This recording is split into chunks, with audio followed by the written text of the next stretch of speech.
जखमी मृतक नामे सागर जाधव व त्यांना मारणारा सोनू उर्फ ऋतिक जाधव यांच्यात फार पूर्वीपासून वैमनस्य होते.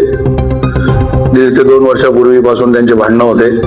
काल मारेकरी सोनू उर्फ ऋतिक जाधव याने 11:30च्या दरम्यान सागर जाधव यास चाकूने पाठीत वार करून जखमी केले. त्याला जखमी अवस्थेत दवाखान्यात आपण दाखल केले. उपचारांती तो मृत झाला. त्यानंतर आम्ही आरोपीविरुद्ध खुनाचा गुन्हा दाखल केला.